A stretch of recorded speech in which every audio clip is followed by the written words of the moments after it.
Good morning, everyone. Thank you so much for joining me and despite deciding to spend a few minutes with me this morning.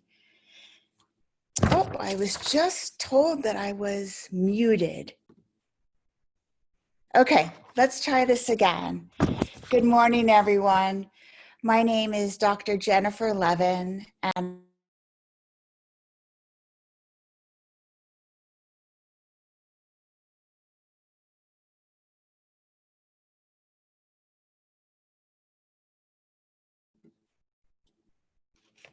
my apologies. Okay, so I'm so pleased that you've chosen to spend time with me this morning. As you know, watching a friend or a loved one grieve the death of someone they love is heartbroken. Often we feel helpless by our inability to ease the pain of a loved one, and we're unsure of what we can say or what to do. So today in this webinar, we're going to focus on how to help a friend who's experiencing a traumatic loss and identify specific steps. So I'm still getting a message that I am muted. Looks like, oh, okay, I'm getting message from other people that they can hear me. So I'm going to go on. Thank you very much for that message. Okay, so I have muted all of you for this presentation, and we're going to have time for questions and answers after we finish the slides. During the questions and answers, during our presentation, if you have any questions or answers, please, I'm sorry guys, I am just getting distracted by whether or not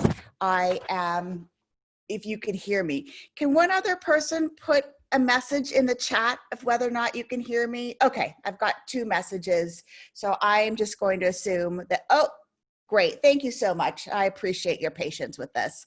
Sometimes technology. Okay, so if you have any questions during the presentation, go ahead and put them in the Q&A, and my assistant Dee Dee will save them for me, or she'll respond immediately. And then afterwards, when I'm done with the formal presentation, I will come back and respond to them. So what I'm going to do now is I'm going to turn off my camera and I'm going to bring on the slides, and we'll go ahead and get going. And once again, thank you so much for your patience with the technology. So let me share my screen, and here we go. Okay, and I'll stop my video so you don't see me. Okay.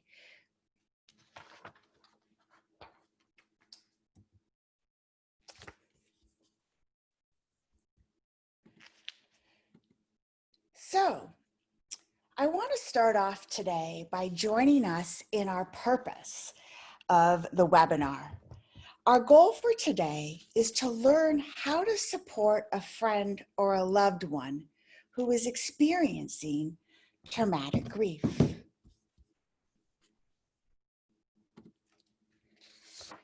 When we talk about grief and difficult emotions, I feel it's important to take a few minutes to transition into this work and minimize any distractions that may be in front of you. I invite you to silence your electronics and clear your physical and mental space.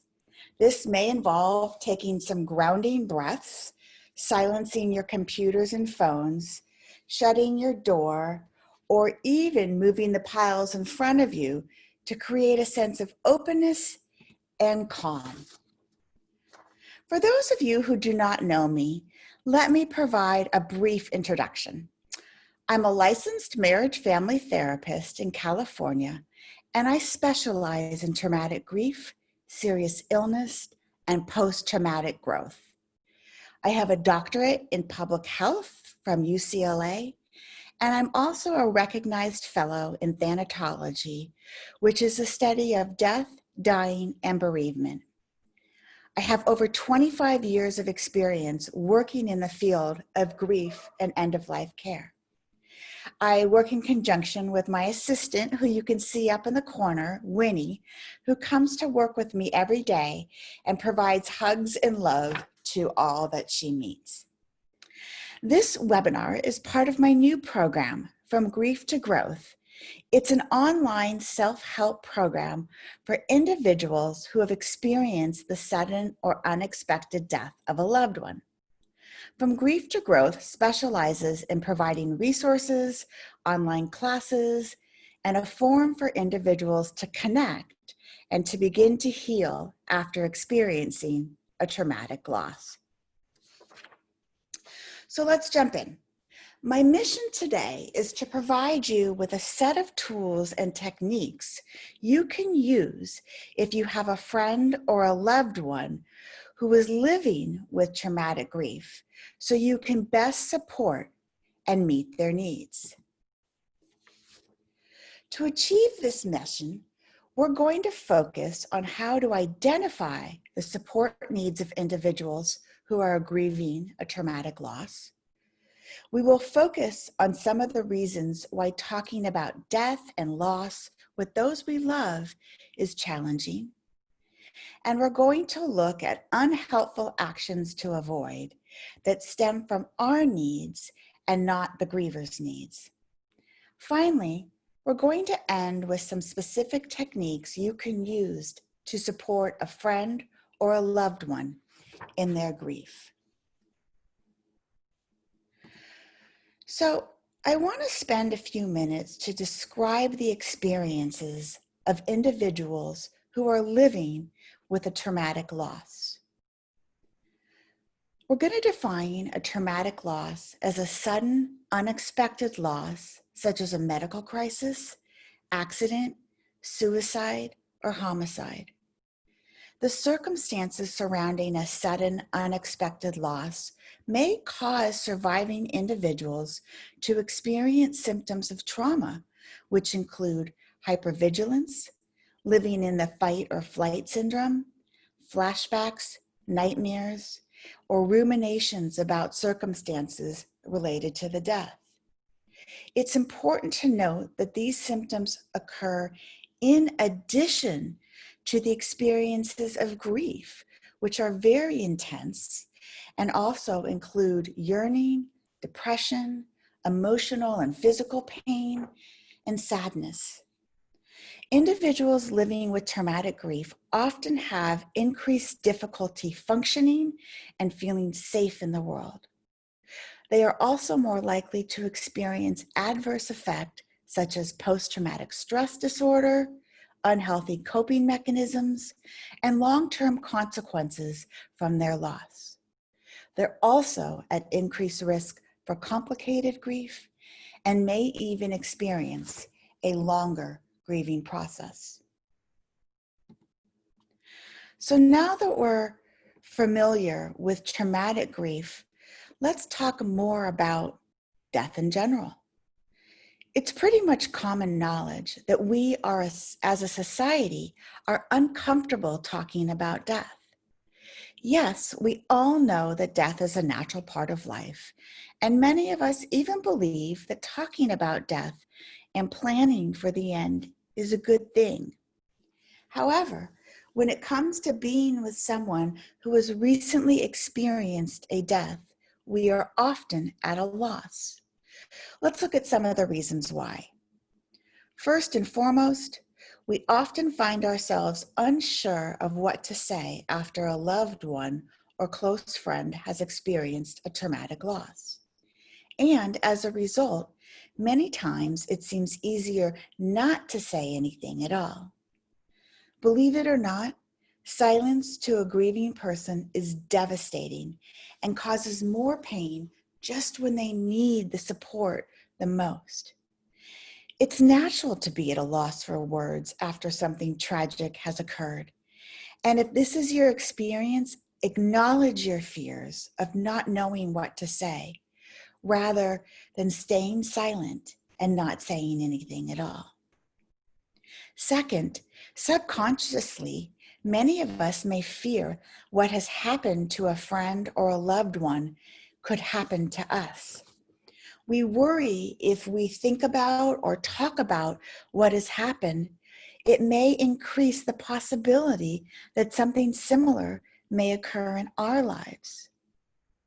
When we watch someone we love experience a loss, it may also remind us of our own mortality and the fragility of life.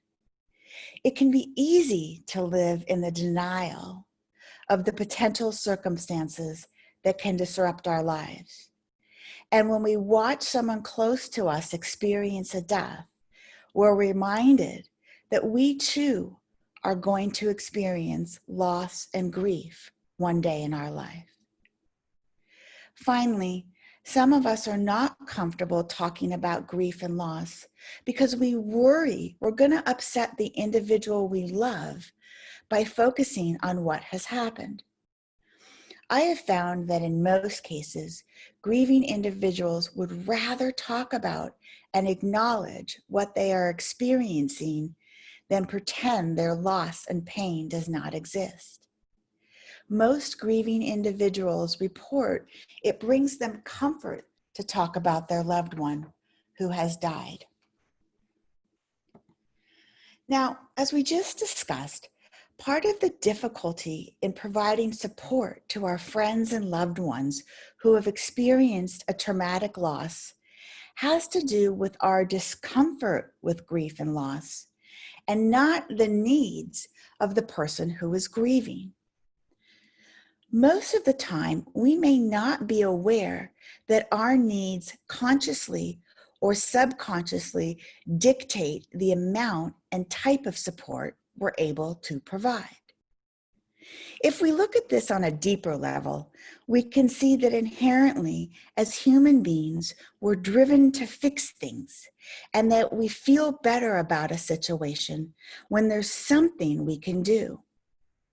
We can also better tolerate the pain and the discomfort of others when we're able to create some distance between our lives and the tragic situations our loved ones are experiencing. Finally, we want and we need our friends and loved ones to be okay so that we too can be okay and feel comfortable continuing on with our lives. We have to remember that grief is a natural process that we all experience after the loss of someone we care about. And the reason that grief is so difficult and the reason that it hurts so much is because grief is love.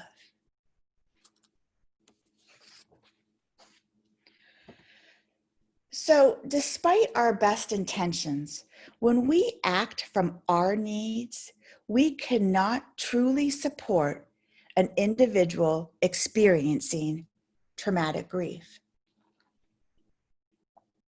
When we try and fix their pain, we end up invalidating their experiences and do not honor their grieving process. Often this occurs when we say something like, they're in a better place, he had a good life, or even this is part of God's plan.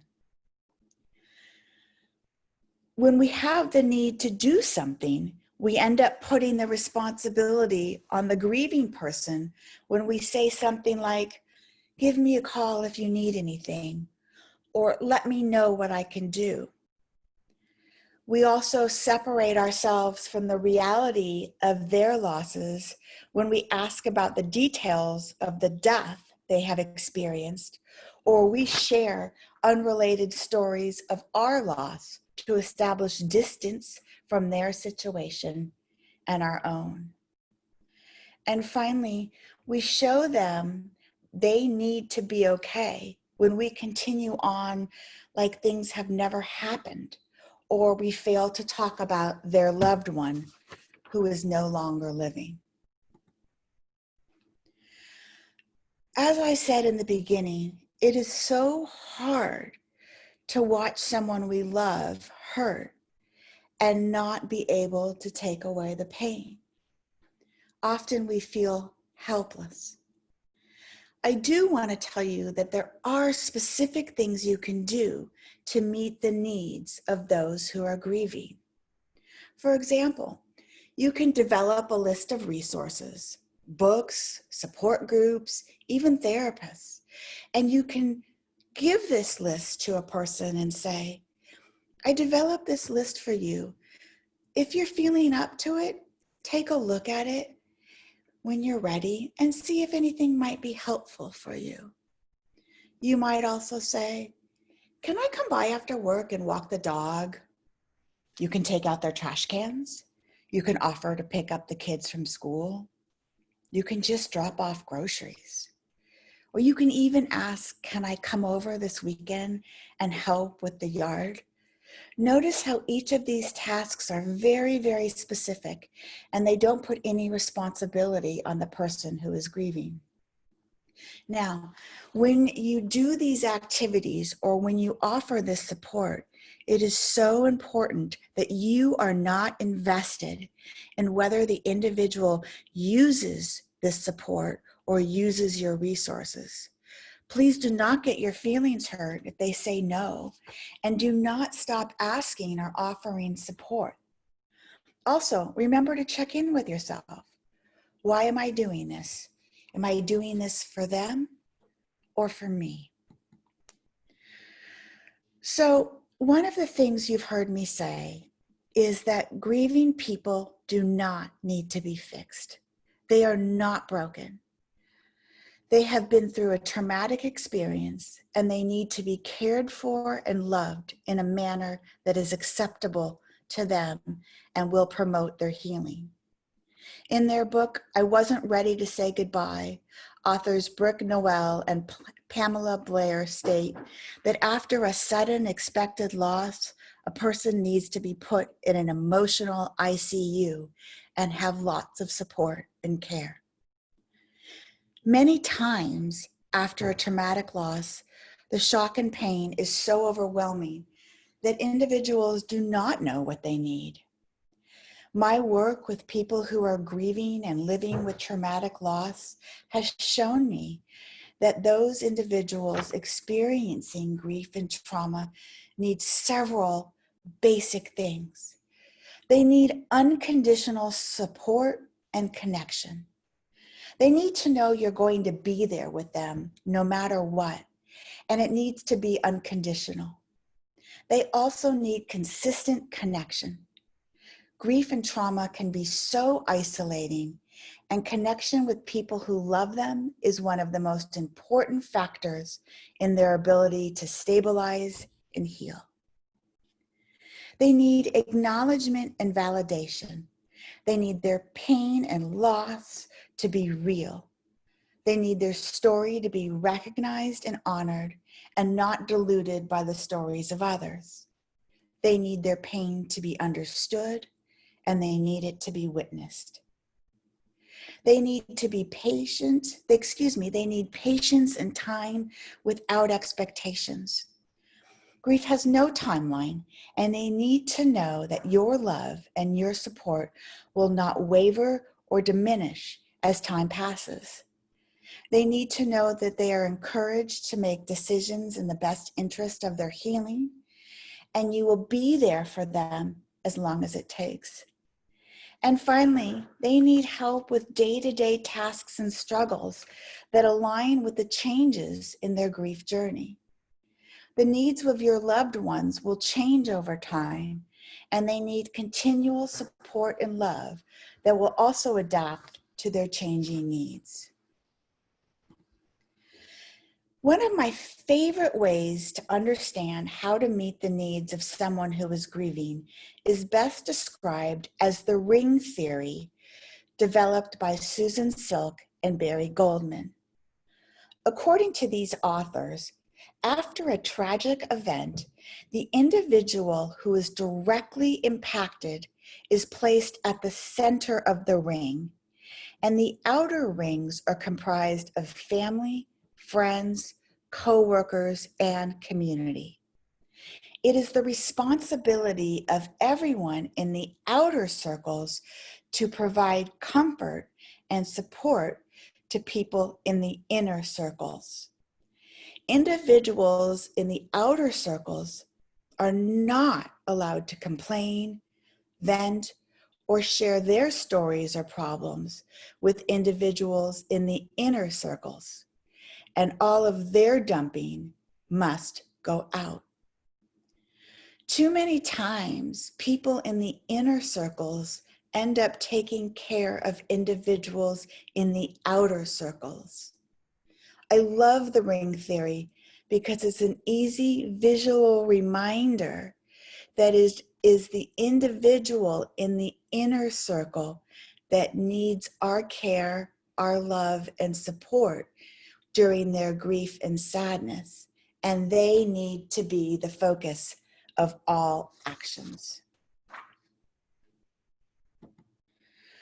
So let's use the next set of slides to condense some of this information that we've been discussing so that you leave this webinar today with 3 solid techniques that you can use to help a loved one or a friend who's coping with traumatic grief.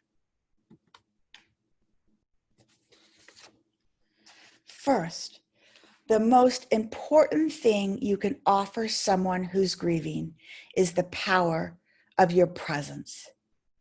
When we give someone our presence, we show up with our full self just to be with the person grieving. We listen fully and validate their pain, sorrow, and trauma. Being present does not mean we fix, share our experiences, judge, or advise.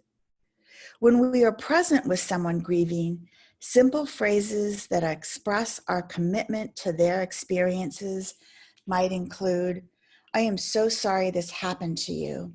I am here to listen. This must be so hard for you. Would you like to talk right now? What are you struggling with the most right now?" The second thing you can provide someone who's living with traumatic grief is consistent, long-term, emotional, and logistical support. I've heard grief described as a life sentence. It's an experience that forever changes a life. And although the pain does ease over time, friends and loved ones will continue to struggle for a long time after the experience of a traumatic loss. After a loss has occurred, the bereaved are often overwhelmed with well wishes and support from family, friends, and coworkers. Unfortunately, usually around 3 months, the majority of the support diminishes, and many people no longer acknowledge the loss as they continue on with their lives.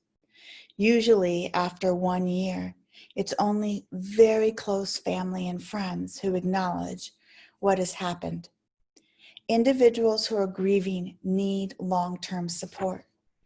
They need extra kindness and support during anniversaries, holidays, and milestones when their loved ones should have been present.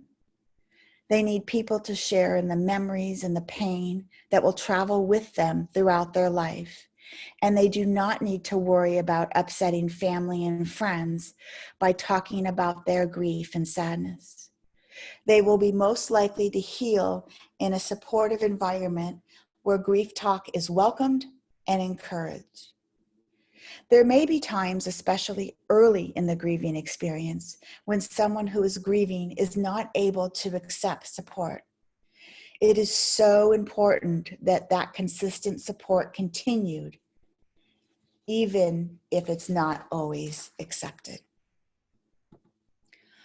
Finally, it's important to remember to tailor your actions and support to meet the needs of the griever.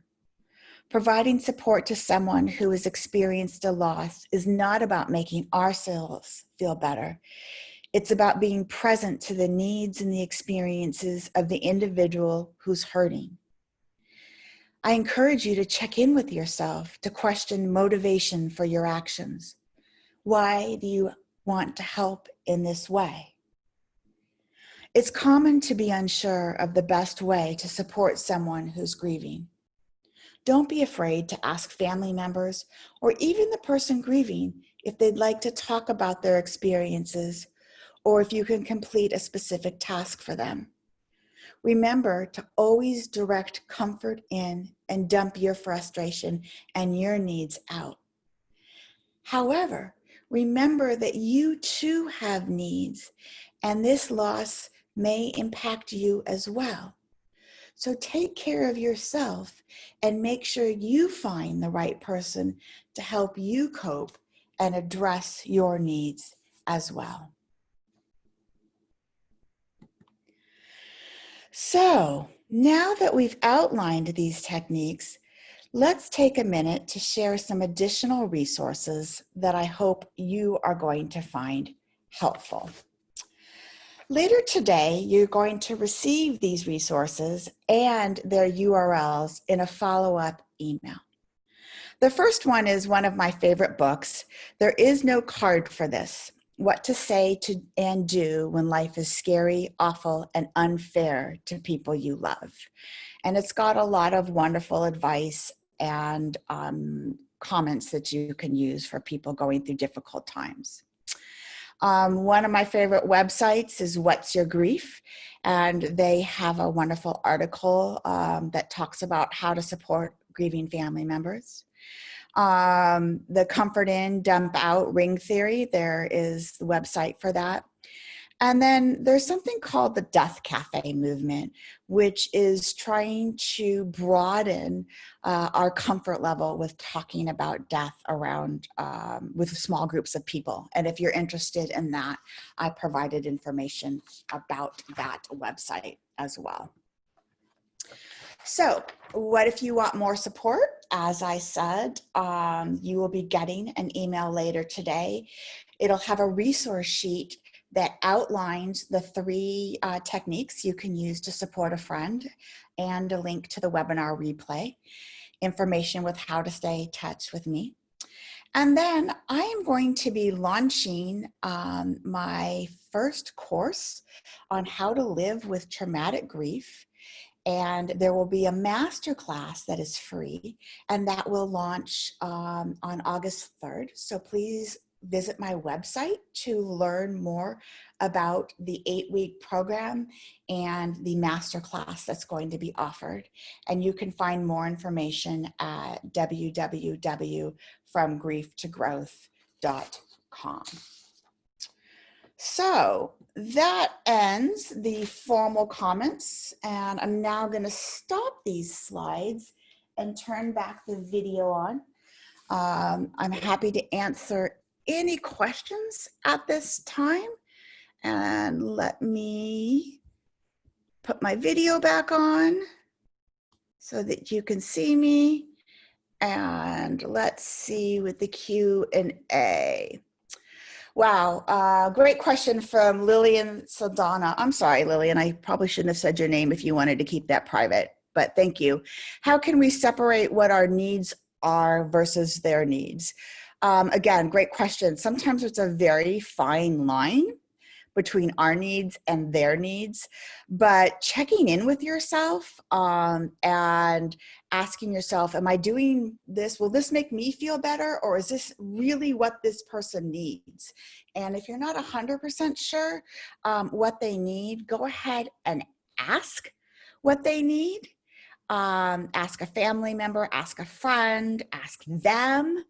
If you know, depending on how close you were to the person, you know, look at the dependents, the people that they're taking care of. You know, you may like to do certain things, but know that they struggle with childcare, or they struggle taking care of an elderly person, or, you know, if meal trains aren't helpful, they might just need help getting basics from the grocery store. So really kind of look at their life and what do they need. Okay, here's another question. I heard a lot of what not to say, and there were the phrases like, I'm listening if you want to talk. But once they want to talk, what do we talk about? It feels like it becomes very one-sided unless I share my own experiences, feeling, or solutions. You know what? You're right. It is one-sided because they're in the center of the circle. You talk about whatever they want to talk about, whether it be the weather, whether it be memories, whether it be their pain, their sadness. You want to create an environment where you let them know anything they want to talk about is completely open and you are welcomed. You want to hear it. So yes, it does feel one-sided. Now, if they say to you, I know there was a time that you experienced a loss. What was it like for you? By all means, share your experiences. Let them guide, let them lead, and let them set the tone or the topic for what they want to talk about. So nice job there on that question. Let me see here if there's anything else. One other question about, I know you said there's no timeline for grief, but can you comment or give us a general idea what to expect? Oh my goodness. So grief is such a individualized experience, and it's so different for every single person. There's so much that's been talked about in phases and stages and everything with grief, and everyone is so different. But one thing to keep in mind is when someone's experiencing traumatic grief, they go through this initial phase of shock and numbness, and who knows how long that will last. Weeks, months. So you'll recognize that where they're overwhelmed, they maybe seem like they're in a fog. After that wears off, the pain almost gets worse because they're able to feel their needs a lot more. They're able to feel the loss. Throughout the first year is so painful because there's a lot of times when we think back to what I was doing a year ago with my friend or my loved one. After a year is so difficult because you realize you've been through that first year and now you're in this for the long term, and this grief is going to last. As I mentioned earlier, special events, holidays, all of that. Then bad grief days just happen sometimes for no reason. So, you know, as generally as time progresses, things are going to get better, but out of nowhere, there can be grief attacks, grief surges, and things can get difficult all over again. Here's another one. How did I find it? If they cry, is handing them a Kleenex helpful, or does it inadvertently say they should be quiet? This has happened in group therapy session once, and I was told not to interrupt that. That is so not a stupid question. You know, I have seen similar things where when people cry in group therapy, some people say it's not appropriate to hand them a Kleenex because it interrupts their emotions and their thought process, and it looks at you trying to fix it again. But it's also really hard seeing someone in their emotions with tears and they look like they need a Kleenex. I tend not to hand Kleenexes. I don't look at it as a way of saying you should be quiet. I look at it as a way of just, you know, sometimes it may disrupt where they are in their thought process by getting the Kleenex. If I'm going to hand somebody a Kleenex, I usually do it when they're done talking. Also, when somebody's done talking, I wait. I give silence because usually they're going to say more. And if you just give 15, 20 seconds, 30 seconds of silence, usually there's more to be said. Okay. These are absolutely fabulous questions. Thank you so much to everybody who joined me today. And again, thank you for tolerating the technology difficulties in the beginning. It's been a pleasure to spend time with you this morning, and I hope you took something away from this webinar. Have a wonderful week, and if I can provide any additional support, please feel free to reach out. Okay, take care of yourself. Bye for now.